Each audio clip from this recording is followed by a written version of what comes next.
Well, as you can see, the LeMans is missing a few things. We got no boost. Well, we got turbos piling up in here and we got to put them somewhere. These are the turbos we took off the LeMans. That was the one that was leaking the oil. They both have quite a bit of shaft play. These are just cheap eBay turbos, and you know, I think I pretty much used up their lifespan. The turbos were a little oversized anyway for that car. It's just a 6-liter LS, stock bottom end, and basically I wasn't making boost until too high in the RPM. 2 pounds of boost at 5,000 RPM was no good. I did a cam swap and now we're up to about 5.5, 6 pounds of boost at 5,000 RPM. But even then, it's still not where we want it to be. And with a turbo leaking oil, I mean, we were already I was toying with the idea already of going something smaller. So, I mean, when you have a turbo that's damaged, makes your decision pretty easy. So, pulled them both off. And this is what I picked up for it. I just wanted to lay everything out because I'm like, I just seem to be acquiring quite a few turbos. These two are for the truck. Those two came off the car. These two are going on the car. And this is just a big dog, just a big Garrett that I acquired many years ago when that car still had a big block in it. I thought maybe it'd be cool to throw a big turbo on the big block, but obviously I changed direction, pulled the big block out, have an LS in there, and here we are with these. Might still do something with that later, don't know yet. Need a big motor to spin that thing. But what I picked up were these, again, just cheap no-name turbos, but I feel like these are a little bit better quality than those guys. Those were the Rev 9s, which were good, a little too big for that motor. And these ones, just a no-name brand. And these are 6264s, billet wheel. The footprint, so the outside footprint of the exhaust housing is the same as this. It'll bolt right up in place, or at least it should anyway. The inside is what's different. Like this guy had like a 1.1 AR, whereas this has a 0.68. It's a smaller inside. And if I flip them over, I can probably show you the difference. You might be able to see it here.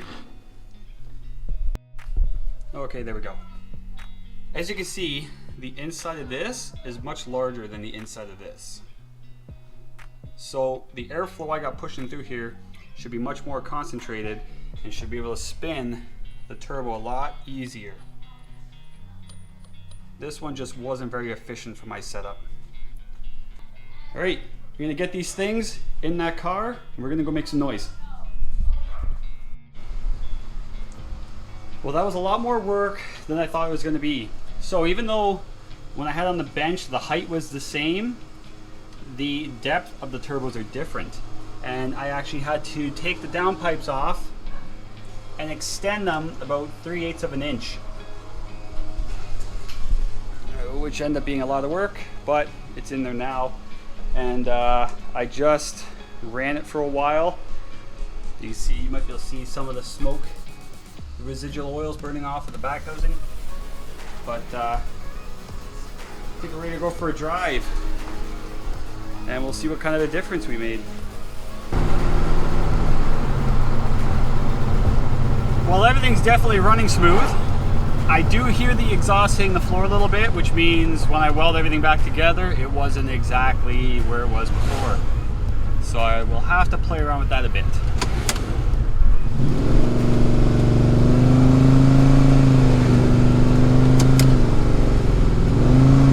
There's actually quite a bit of traffic around here today out in the country. I'm trying to find a secluded spot to lay into it.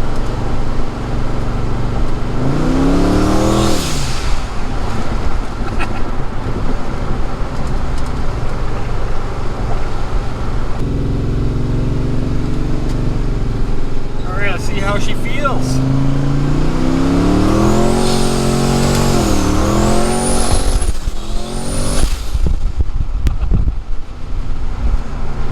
Wow. gets into it right away. That is a completely different car.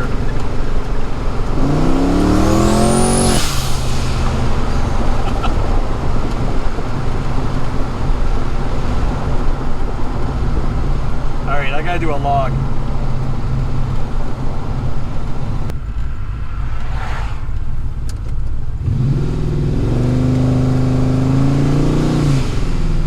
Okay, we're gonna do a quick second gear pull here and see what it does.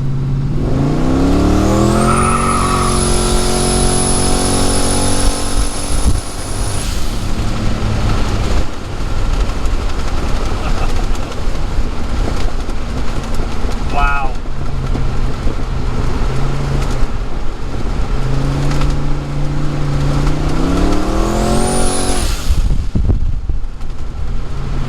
This thing is an animal.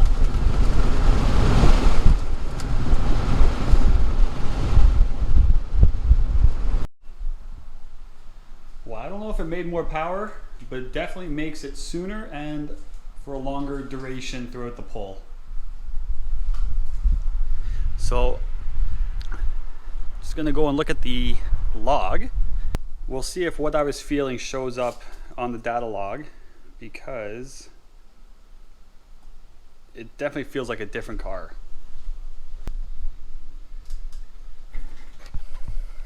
See if you guys can see this at all.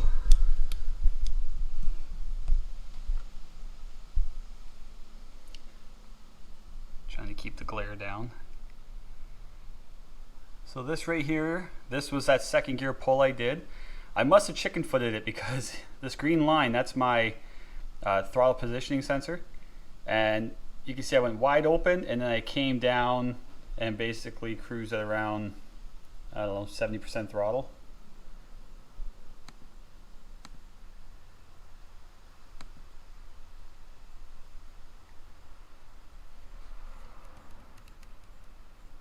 Yeah, I'm 72% throttle there, 70%. So I don't know why I lifted, but I did. And this line, that's my RPM. So, you know, the RPM shoots up and then just held. And I think that's all my converter doing that work. I think even if I was wide open throttle, it'd probably still cruise around that for a while. You know, that's 5,400 RPM there. But my boost, this line, was very similar at the beginning to the previous turbos I had on there. I am making,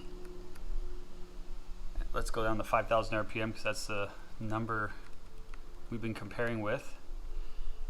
So at basically 5,000 RPM, I'm making 6.8 pounds of boost, which I was making about 6.5 with the old turbos, but it skyrockets. And at 5,600 RPM, I'm already making 14.5. At 55, I'm now at almost 16 pounds of boost already. With the other turbos, I was seeing like high 15s, up and around like 6,400 RPM. So this is almost 1,000 RPM sooner, but this is where I feel like the converter's taken over. If you can see this line. It just holds and holds and holds and rides it out, and the RPM is almost there with it. And it just rides it. I got there, it only took like from where I matted it to where it shot up, we're talking less than 2 seconds. Less than 2 seconds of me matting it, it was at like 5,500 RPM, and then just held it there for the next about 5 seconds that I was in it. So the boost comes on pretty quick and then just holds it and rode it out.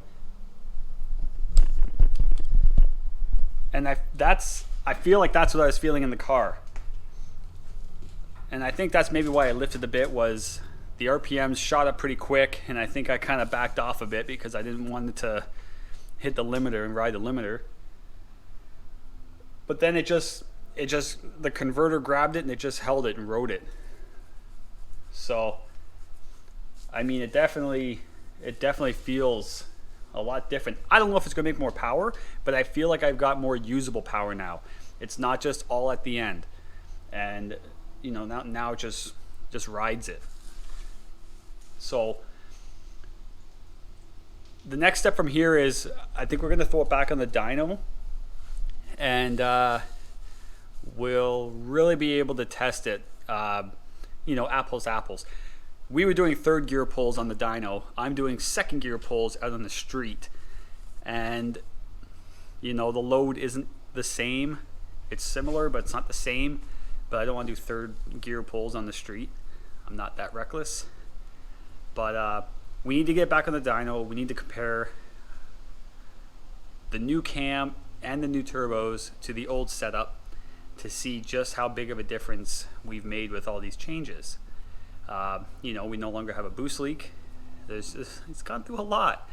You know, we've made a lot of big changes, and you know, there's only one way to find out if all those changes paid off. So that's it for this video, because there's not much more I can do until we get it strapped down to the rollers. But I am happy with what I see here. I am happy with the way it felt, because that was, I've never had the car act like that. I've never had it wake up and just pull that hard that quick. So the smaller turbos definitely played a role in that. You know, I thought it'd be cool to have big turbos on it, but you just don't get to enjoy them because it just doesn't make the power like it's supposed to. So smaller was better in this situation, and yeah, that's it. I don't know what else I can say about it. So next video regarding that car will be it on the rollers, and you know, I'll video the whole thing and show you guys the numbers, because that's what matters. And you know, I don't want, if I make mistakes, I make mistakes, but if I can make content that shows what not to do, I guess I'm that guinea pig. So yeah, that's it for this video. We'll see you next time.